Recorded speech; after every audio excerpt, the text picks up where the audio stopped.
The stairs were the first thing to go. Not with a crash, but with a slow grinding insult. I was Dorothy May, 78 years old, and for 45 of those years, I'd been built like a tank. I cleaned houses, the kind of big fancy houses in the nice suburbs of Des Moines, where they had rooms just for reading. I scrubbed floors until the tiles shone. I lifted those heavy vacuum cleaners up 3 flights of stairs without a break. I did it because that was my job, and I did it so my Susan could have the things I never even dreamed of. Every dime I saved went into that girl, and every dime was worth it. I retired 3 years ago, but my body never got the memo. 4 months back it started with a dull ache, just a whisper in my knees. I figured, I'm not getting any younger. That was just the way the cookie crumbles, I thought. But then the whisper turned into a roar. Now the pain was a throbbing, fiery vice that squeezed the life right out of my joints. That morning I was going up to the 2nd floor to change the sheets. I got halfway, maybe the 9th step, and I just had to stop. I leaned against the rail, shaking. I was drenched in sweat, completely exhausted. It felt like my blood was thick and heavy, like trying to push wet concrete through a straw. I felt smaller inside my own skin, like something was eating the strength I had worked a lifetime to build. My little ranch house, paid off, thank the Lord, felt like climbing Mount Everest. I went to the doctor, Dr. Miller. He didn't look much older than Susan. He poked me, looked at my blood panel, whatever that is, and gave a big theatrical shrug. "It's just arthritis, Dorothy," he said, real casual. "You're 78. Your body is aging. It is what it is." He wrote me a prescription for Tylenol. Tylenol! I wanted to laugh right in his young face. I had worked grueling triple shifts. I knew exhaustion. I knew what aches and pains felt like after carrying a steam cleaner up 3 stories. This wasn't regular tired. This was absolute, crushing fatigue. I could sleep 10 hours and wake up feeling like I'd just finished an Ironman race. But Dr. Miller only saw my age on the chart. He didn't see Dorothy May, the woman who could outscrub any teenager. Susan, my only child, was 45 now. She worked some corporate admin job downtown and always carried this air of stressed superiority, like the world was too slow for her. She started coming by often, saying she wanted to help. "You can't eat those processed crackers, Mom," she'd scold, tossing perfectly good food I had bought with my money right into the trash. "I bought you all natural, wholesome snacks. You need fuel." I appreciated the help, mostly. She was my girl. I raised her alone. I missed weddings and Christmas parties, scrubbing toilets for strangers just so she could have a good education and wear nice clothes. The memory of all those sacrifices, though, just made the sting of her words sharper now. I was suddenly useless, a burden. "I don't know why you're so tired, Mom." Susan sighed one afternoon. She was watching me try to lower myself onto the sofa. Every joint screamed. "Honestly, you move like you're 95. You're slowing down so much. I think you need to start looking at alternatives. You can't live alone much longer." The word alternatives felt like a cold stone dropping into my stomach. It meant the assisted living facility. It meant selling my house, the one I had paid off nickel by nickel, the house I intended to leave to her. That house was my independence. It was my 45 years of labor standing solid. "I'm fine, sweetheart," I insisted, but the lie tasted metallic and heavy, just like my blood felt. "I just need a little rest." Susan's face, which had been set in a look of faux concern, suddenly hardened. Her voice went cold and flat, completely devoid of the sweetness I remembered from her childhood. "No, you're not fine. You're old," she snapped. The word hung in the air, heavy and ugly. And frankly, this house is a lot of work. Mark and I could really use the equity right now. The quicker we sort this out, the better. Equity! Not Mum's comfort. Not Mum's safety. Equity! $450,000 tied up in these walls. And my life insurance policy, a nice, neat $200,000 that named her as the sole beneficiary. The sting of her coldness stayed with me, but the most terrifying thing was the pattern that started defining the next few weeks. Every time Susan visited, every time she proudly stocked my kitchen with her wholesome, all-natural groceries, the pain didn't just linger. It flared up violently. My hands, the hands that had squeezed life out of rags and lifted heavy furniture, stiffened overnight. They felt like lead pipes filled with ground glass. The joint swelling became aggressive. I had to wear thick compression socks even sitting down, trying to fight the fiery pressure. I drank health teas. I tried warm baths. I tried everything. The relief would last maybe an hour. Then the crushing fatigue would sweep back in. I started watching my daughter. It felt deep and shameful, like I was losing my mind, inventing things. Watching your own flesh and blood with suspicion. Old habits die hard, I thought bitterly. I was used to looking for dust the owners missed. Now I was looking for cracks in my own daughter. Susan would hover, pushing her special snacks. She was particularly keen on a new bag of gourmet crackers, labeled all-natural seed mix. She pressed them on me daily. "Just a few, Mom. Good fats." And every time I ate them, the next morning I felt like I had been hit by a truck. One evening, Susan came late. She insisted on fixing a late-night dessert. Something healthy with fruit and cream. I told her I wasn't hungry, but she insisted. I just wanted to be alone, so I went upstairs and pretended to go to bed. But the stiffness in my hip was so bad, I couldn't settle. I needed an ice pack from the downstairs freezer. I crept down the stairs, slow as molasses, gripping the wooden handrail like it was the only thing keeping me tethered to the world. When I reached the bottom landing, I saw the kitchen light slicing across the dining room floor. Susan was still awake. I paused, hidden just behind the corner of the dining room archway. My heart was pounding, not just from the pain of movement, but from a cold, rising certainty I didn't want to name. I heard Susan talking softly. She was on the phone, her voice low, conspiratorial, and there was a slight sickening edge of excitement in it. "No, she's barely making it up the stairs now," Susan murmured into the receiver, sounding pleased. "She thinks it's just her age, thank God. She's completely exhausted. The swelling is constant, just like the doctor predicted it would get." She paused, listening to whoever was on the other end. Probably Mark, her husband. Then she laughed. It was a cold, sharp sound. It wasn't the sound of my daughter. It was the sound of something hard and greedy scraping inside a machine. It scraped my eardrums. I held my breath, afraid the floorboards would creak and give me away. "Don't worry, I'm being careful about it," Susan continued, her voice dropping lower, full of sickening confidence. I could almost see her smiling at the kitchen counter, counting her money. "I told you, 4 months is exactly what the timeline requires for the symptoms to become irreversible. Another month, maybe 6 weeks at most, and the house will finally be ours." I stood there, frozen in the shadow, holding on to the banister. Irreversible. The house will finally be ours. It wasn't just old age. It wasn't just arthritis. My daughter wasn't waiting for me to die naturally. She had a timeline. She was counting down the weeks. The poison wasn't fast. It was slow.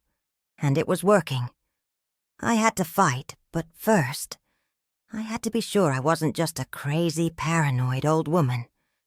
I needed that ice pack, but I needed to get back upstairs more before she turned around and saw the look in my eyes. I needed to pretend I heard nothing, saw nothing. I needed to make sure she didn't count her chickens before they hatched. That was the only thing that mattered now. I crept back up the stairs, one slow, painful step at a time. My body ached, but my mind was suddenly sharp, like ice. The pain was still there, but now it had a purpose. It wasn't just my age. It was Susan. She was doing this to me. I lay in bed, staring at the ceiling, thinking about what Susan had said. 4 months is exactly what the timeline requires. She had been tracking this like it was a project at her corporate job. My life was her spreadsheet. I started watching her closer than I ever watched a dirty corner at one of those fancy houses. I looked for patterns. Every time Susan came over, she brought food. Every time she pushed those wholesome, all-natural snacks, the next morning my joints felt like someone had poured concrete into them.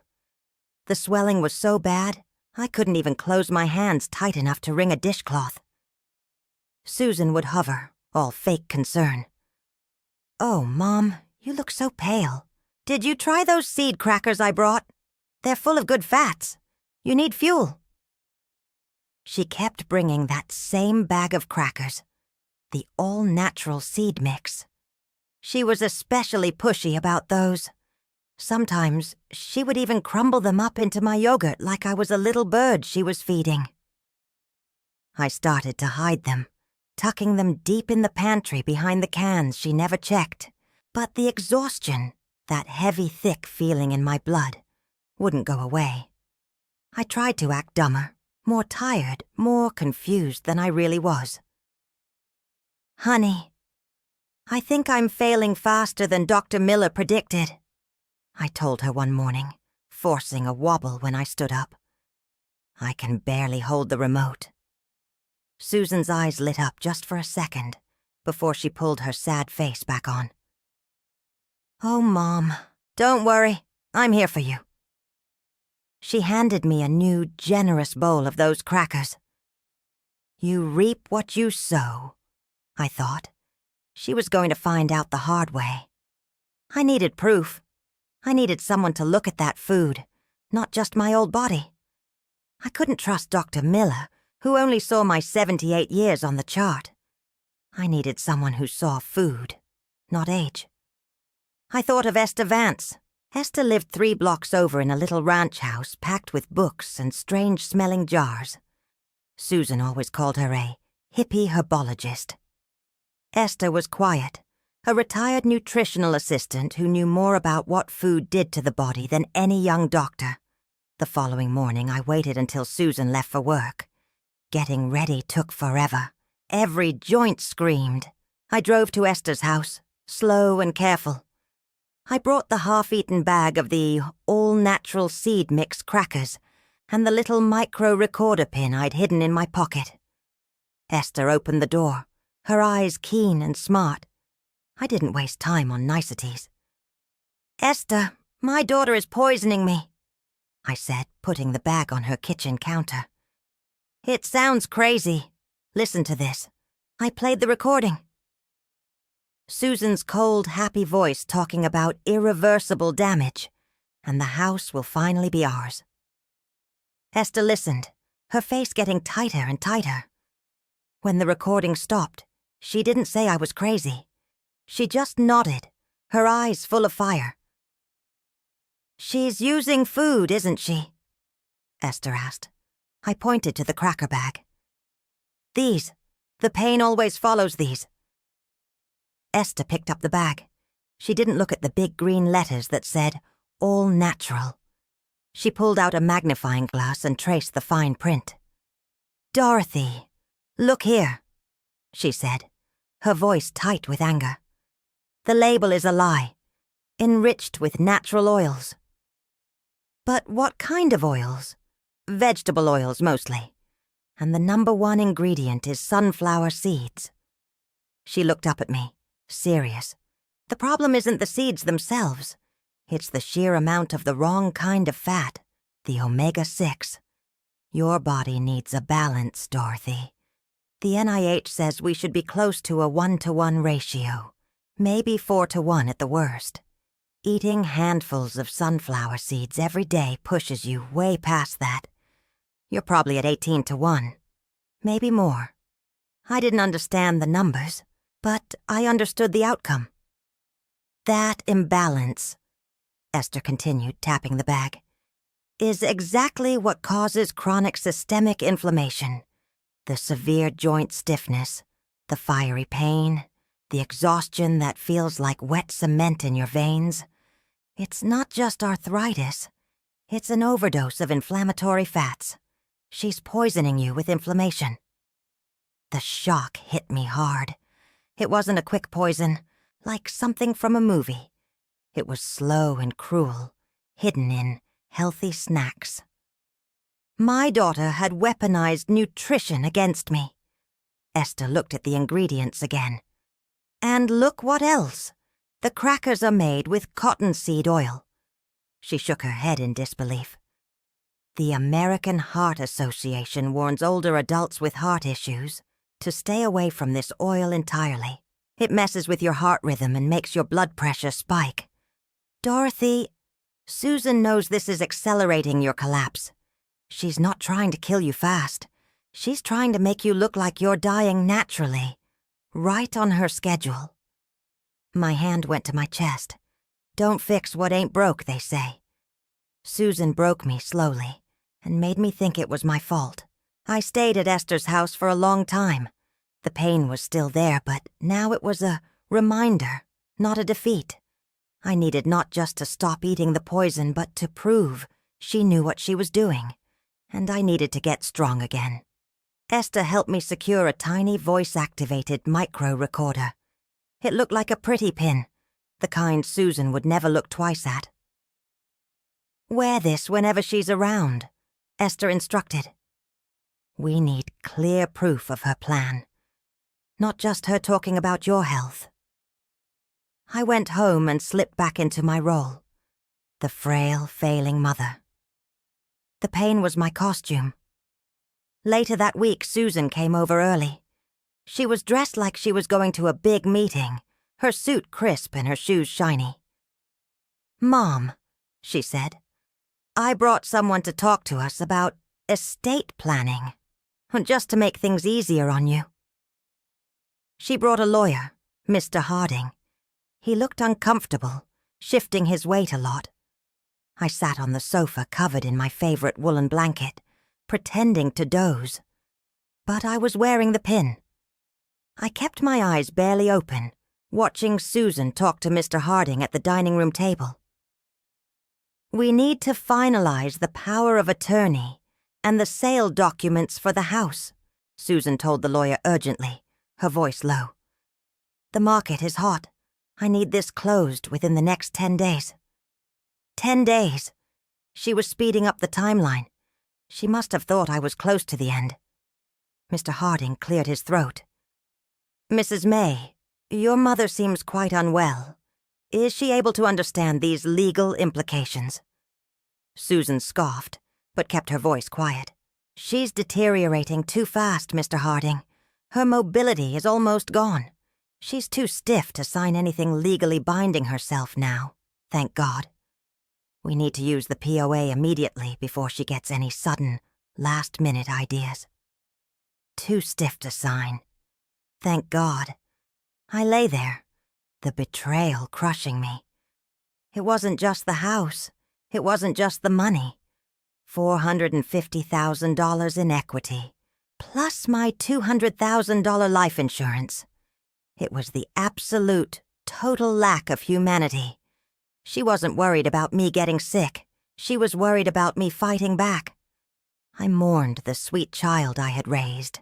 I had missed weddings and Christmas parties, scrubbing toilets for strangers so she could have a good life. And this was what she had become. A financial predator, waiting for my bones to give out. The following day, I went back to Esther's house. I wasn't grieving anymore. I was ready for war. "I need to get better, Esther," I told her. "Fast." She set a 10-day timer on my life. Esther didn't blink. "Then we fight fire with nutrient density, Dorothy. We are replacing the bad oils with the kind of food that rebuilds you. We need to reduce the inflammation that's killing you and increase your functional strength." Esther gave me my secret arsenal. It was just a few bags of seeds, but she spoke about them like they were weapons. "First, for your mind, you need to be sharp," she said, giving me a bag of tiny dark seeds. "Black sesame. It's proven to improve your cognitive recall by 22%. You need a clear mind to fight her." Next, she pointed to a bag of brownish meal. "Ground flaxseed. We need to stabilize your blood pressure, which is dangerously high from the constant inflammation. Studies show this lowers blood pressure by up to 15 mmHg. Finally, she held up a bag of small green hearts. "Hemp hearts. This is crucial, Dorothy. These are validated to reduce systemic inflammation, the CRP marker in your blood, by up to 36%. But the best part for a former housekeeper? They dramatically improve your hand grip strength. Your hands are your independence. We will get that strength back." I took the seeds. They felt like hope, small and powerful, in the palm of my hand. I wasn't just fighting Susan. I was fighting the poison she put in my body. I started my recovery in absolute secrecy. When Susan came over, I acted worse than before. I amplified my groans on the stairs. I struggled dramatically to pick up a mug, letting it rattle in the saucer. I told her I was getting weaker and weaker. But every night, hidden in my locked bathroom, I blended those seeds into a tiny, powerful smoothie. I mixed the black sesame for my mind, the flaxseed for my heart, and the hemp hearts for my strength. Within a week, I noticed the change. The bone-deep fatigue, the feeling of pushing wet cement, began to lift. I still felt stiffness, but it was receding. I started testing myself. I could climb the entire flight of stairs without stopping for the first time in months. But when Susan was home, I still paused dramatically on the 9th step, leaning on the rail, breathing hard. My fingers, which had felt like heavy glass, started regaining dexterity. Esther had given me a small, spring-loaded hand exerciser, the kind weightlifters use. I secretly tested my grip strength every morning. I had barely been able to squeeze it the first day. Now, the resistance level improved noticeably every single day. My hands, the hands that had built Susan's future, were coming back online. I even started testing Esther's little trick for my high blood pressure. I had bought a small machine and measured it one morning. 165/96. Too high. Esther said, "Close your eyes. Do a body scan. Just 60 seconds, starting from your feet, going all the way up to your head. Focus on the breathing." I did it. 60 seconds. I measured again. 150/88. I couldn't believe it. I did it again the next day, and the result was the same. The knowledge Esther gave me was magic.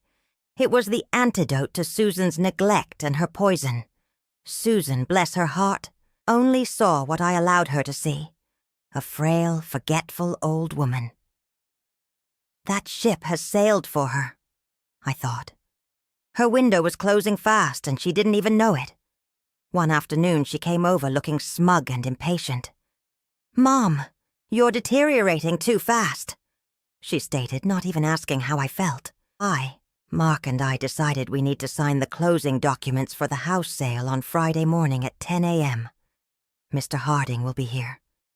We need to get you into a facility before the end of the month. She tried to make it sound kind. "It's for your own good, Mom. You can't handle this responsibility." I nodded weakly, letting my head loll slightly against the recliner. "Friday, 10 a.m. Okay, dear." Whatever you think is best." Susan beamed, completely fooled. She left a thick folder containing the power of attorney and the house deed purchase agreement right on the kitchen table while she went to the pantry to fetch me a final, wholesome snack. I moved faster than she thought possible. My joints were still a little creaky, but my strength was back. I slipped into the kitchen. I retrieved the micro-recorder pin from my lapel, putting it safely in my pocket. I then took my favorite blue ceramic pot, the one Susan always ignored because it wasn't minimalist enough, and slipped a tiny hidden camera inside, positioning it to record the entire kitchen table. I knew Susan had set the signing for Friday. That gave me exactly 48 hours to gather the final incriminating evidence, inform the authorities, and prepare my dramatic reveal. I used the time to call an old acquaintance who worked in the district attorney's office. I didn't tell him everything, just enough to make them send a detective. I told them I had evidence of fraud and extreme elder abuse, and that the crime was scheduled to take place Friday at 10 a.m. I sent them copies of the first recording and the lab analysis Esther got for me on the bad seed crackers. Friday morning, 9:30 a.m. Susan arrived dressed sharply, holding a final thick envelope of legal papers. She was practically vibrating with excitement. She found me in the living room, ostensibly sleeping in my recliner, wrapped in my blanket, looking utterly defeated and frail. She walked straight to the kitchen table. I heard the faint clicking of her phone. She was checking the bank account details one last time. She was 30 minutes early, anxious to finalize the deal and get the wire transfer for the equity. "Mom, it's done," Susan whispered, not even bothering to lower her voice. Her voice was full of sick triumph. "You shouldn't have held on to this house for so long. $450,000. It's ours now." She moved around the sofa. I could feel her presence looming over me.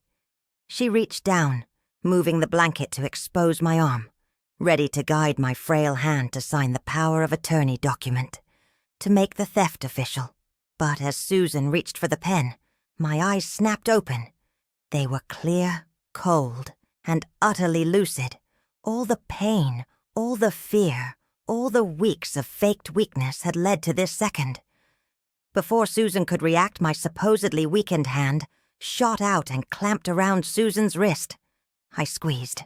It was the vice-like grip of an old housekeeper who had spent decades scrubbing floors and lifting heavy machines. The strength that the hemp hearts had restored was shocking even to me. Susan gasped, startled, her face twisting in pure confusion and terror. "You won't be needing that pen, Susan." My voice was steady and strong, startling her backward. I lifted my other hand. In it, I clutched the micro-recorder pin, its tiny red light blinking steadily, recording every sound, every gasp, every moment. "I believe you'll need this more. The police will be here in 20 minutes. I've been recording you since Tuesday." Before we continue, tell me where you're watching from. I'd love to know how far this story will travel. And if you stayed with me until the end, leave a comment letting me know what you thought of the story and what kinds of stories you'd like to read more of. Thank you so much for being here. See you in the next emotional story.